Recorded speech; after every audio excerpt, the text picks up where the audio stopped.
Hello, welcome to the mid-year book freakout tag for 2023. I keep forgetting that it is indeed 2023, right, Whisper?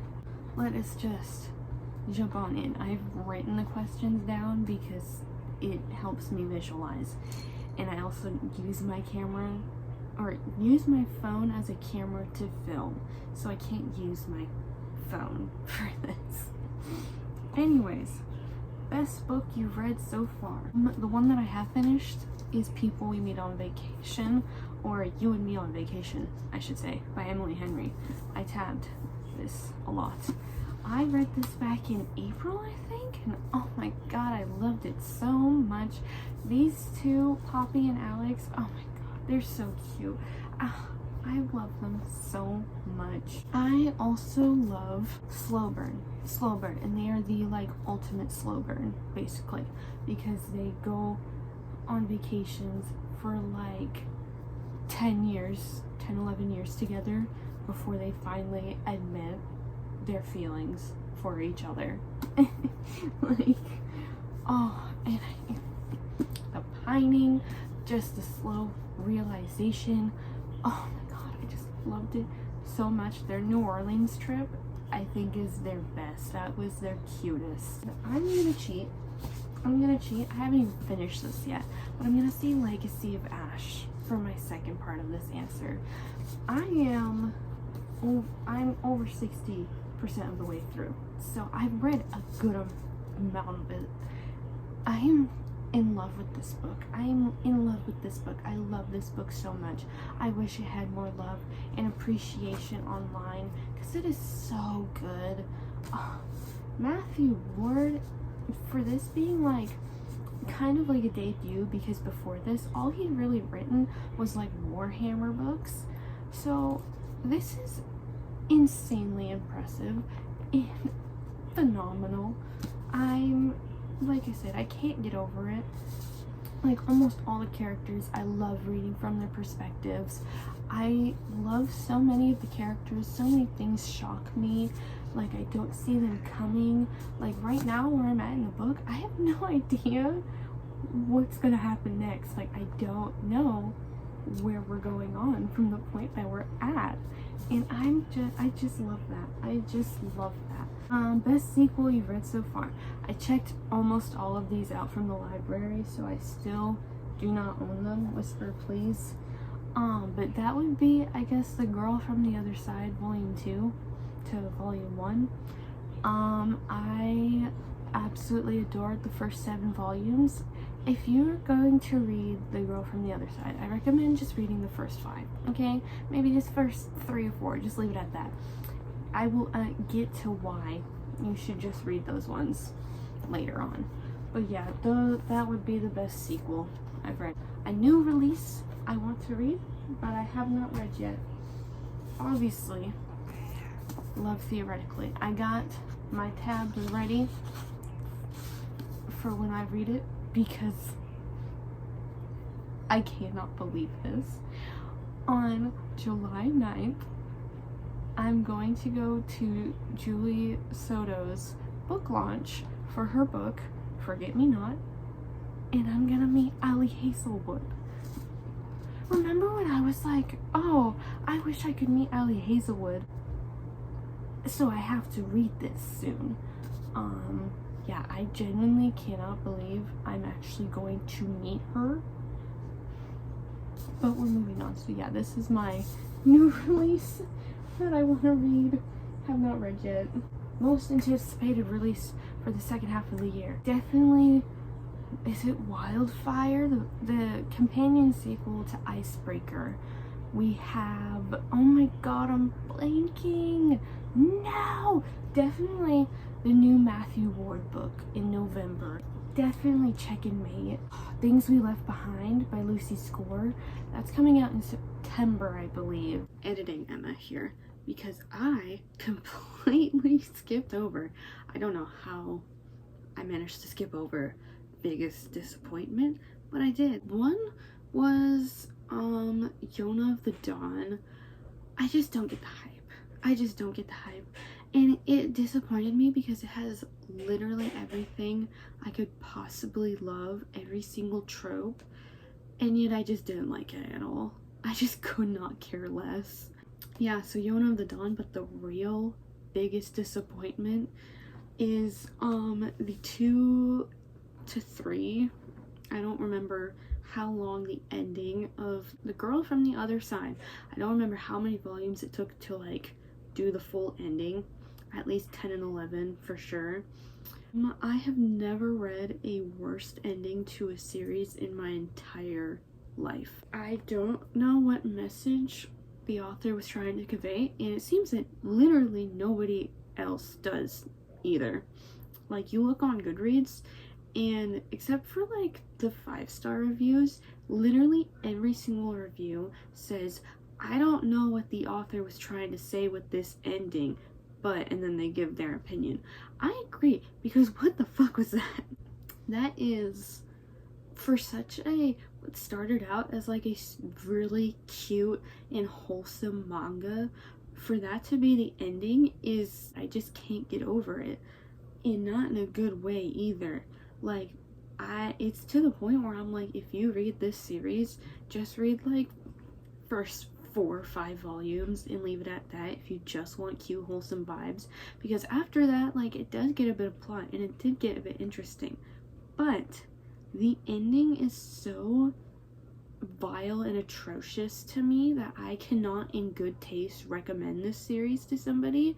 If they were like, oh, give me a cute fantasy manga to read, I would not recommend them this one. And like I said, if I saw somebody reading it, I would be like, just read the first 5, do not move past, just pretend it's the first 5, do not let your curiosity get the best of you, because it will spoil the entire series for you. In the sense of, like, I look back at this series and I don't even think about my enjoyment, I just think about how awful the ending was. I just think about how much I hated the ending, and it spoils the entire series for me. I cannot look back on this series with like a nice vision of it in my head. I just think about how much I hate that ending. I can't even think about really how cute it was. If I ever own the volumes, because I only owned 4 and 5, and I got rid of 5 and I'm getting rid of 4, but if I were to ever own the first ones, or any volumes, it would probably be the first 1 or 2 at this point, and I would never let the rest into my house. Maybe I would get 7, because that was the only one I rated 5 stars.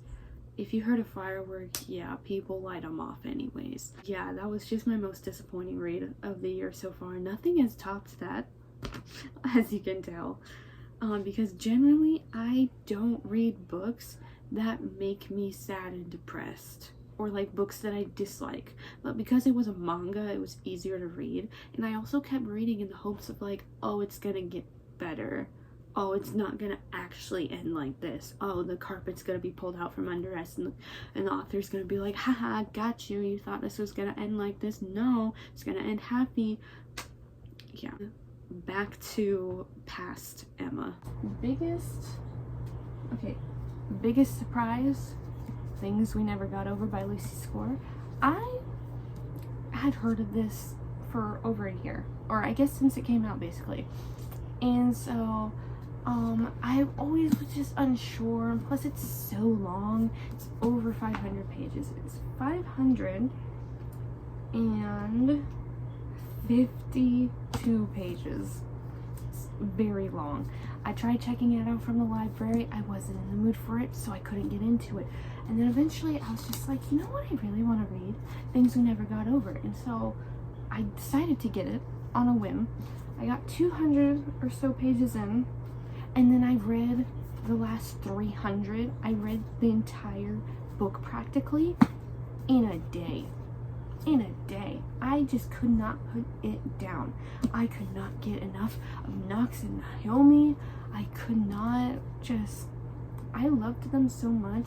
And what's her niece's name? Waylay. Waylay is so funny. And then Nox's best friend, oh, here we go.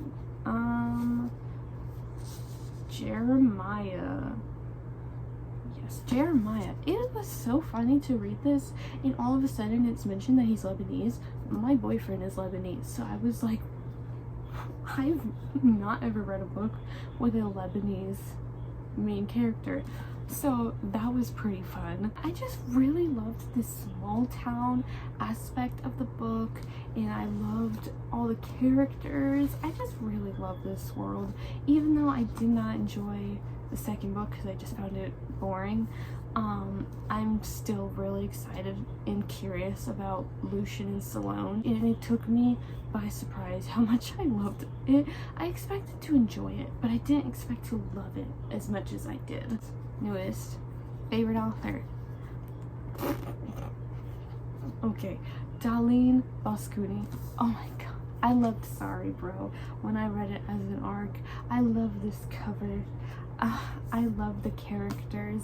I got to meet Darlene, and I'm just so, I can't wait for her next book. There's a sneak peek in the back for her next book. And oh my god, I read that and I am so excited for when that one comes out. I don't know when it comes out yet, but I'm gonna be there. I am gonna be pre-ordering as soon as I can. I really need to reread this so I can annotate, because when I first read it, it was an e-arc, and the type of e-arc it was, I couldn't annotate, which, oh, it was so sad. Just love them to bits. Okay. Oh, newest fictional crush. Okay. Victor Kadra. God, I am so damn bad for him. I love him so much. Oh my god. The fictional man that he is. If he was real, would I like him? Probably not. But because he's fictional, oh god, I can't get enough of him. I can't get enough of him. I love him so much. I would do anything for this man, fictionally. Victor Kadra. I love him. He's so hot to me. Okay, who is your new favorite fictional character? And honestly, I'm gonna have to say Dante Russo from King of Wrath. I absolutely loved him. I fucking really enjoyed his POV chapters, which I was so surprised about, especially once I got to like the end of the book. I really just enjoyed reading from his POV. Like, I would want to be his friend so bad. He's like in the way of like, I can make him fun by doing fun stuff with him, and he'll like not want to admit that it's fun, but I know deep down he is having a lot of fun. Like, I want to take him to the arcade and like play games with him. If any of that makes sense. Okay, a book that made you cry. If not Winter Fragments of Sappho. Oh my god, this book is so beautiful. But what especially made me cry was knowing that like 70%, or at least 70% of her work is completely and totally lost. Probably more than that. This is, as of right now, all that currently survives. Her music is completely gone. We will never find it again, assumedly, which is so devastating to me. So after reading that forward and then reading what is left of these poems, oh my god, I was in shambles. I was in tears because they are so beautiful. Let me see if I can find one. Not one girl, I think, who looks on the light of the sun will ever have wisdom like this. Like, is that not so beautiful? Especially for like the time that she lived in. Oh my god. I remember reading this and I was like, I should not have started this now, because in 2 hours my boyfriend's birthday party starts. And I'm like sitting in the bedroom in a pool of my own tears. Book that made me happy. What book was that? I guess any of the books that I've 5-starred this year I've loved. They've made me very happy. So that's like You and Me on Vacation, Things I Never Got Over, Sorry Bro, Icebreaker, King of Wrath, Under One Roof by Hazelwood. I have to skip this one. It's best book to movie adaptation you've watched this year. I have not watched a single book to movie or book to series adaptation yet this year, because the ones I'm anticipating have not even come out yet. So I'll just tell you the two that I'm anticipating. One of them, I can't imagine it being like the best thing ever, but whatever, it's just gonna be a silly gay time, and that's Red, White, and Royal Blue. I am so excited for this one. Honestly, I don't care. It's gonna be a silly gay time. And then the second one, I cannot wait for this. It's All the Light We Cannot See. That doesn't come out until the end of the year though, but I'm so excited for it. So I have not watched any, but those are two that I'm anticipating. The most beautiful book you've gotten this year. And let's be real. Let's be so real. It's, of course, specifically House of Earth and Blood by Sarah J. Maas. Because anybody who says the Illumicrate editions are superior, I'm sorry, they're liars. Like, look at this art. Look at this art. Look at this foiling all the way around. And there's art on the other side, and it's different, and it has the boys and Lahaba. Like, come on. Come on. Anybody who says the Illumicrate editions are better is, no, they are so not. I am so sorry. I'm not sorry, actually. God, I can see it. So my TV's behind this, and I can see my carpet's reflection in the corner of the room, and it keeps freaking me out. Oh shit. Next up, what are some books you want to read this year? So I've only picked out a couple just because, you know, no pressure, because also, like, I want to just genuinely read my TBR. So first off, Glint by Raven Kennedy. I just talked about this one recently, so yeah, I want to read this. This one is because I don't yet own Magnolia Parks, but Magnolia Parks, Daisy Hates, Magnolia Parks, The Long Way Home, Daisy Hates, The Great Undoing, just this whole series, basically. So I'm just holding up book 2, because I don't own book 1 yet. So I want to read this whole series. Legacy of Steel by Matthew Ward. I am so excited for this. I cannot fucking believe. Oh my god. It's so big and I'm so excited. The only spoiler I know is that it takes place a year after the end of Legacy of Ash. That is wild to me. I cannot believe that a year time jump we're gonna take. What? Okay, so I'm like gonna start this soon because I have to know, you know? I have to know. Also, can we just mention that Matthew Ward's website and his Twitter username is like the coolest fucking username ever. The Tower of Stars. I want to be that cool. What the fuck? I think the last question is supposed to be like, oh, tag other people to do this, but like nobody really tags each other to do this anymore because everybody does it. It's just a group community thing, you know? You don't have to be tagged in order to do it. Anyways, so it's been recommended to say instead, who are your favorite bookish creators? And I will happily tell you mine. First off, we have Becca from Becca in the Books. She's like #1 favorite. I love her so much. Next up, we have Hannah from, I think, Hannah's Recent Reads. Who else is a favorite that I love?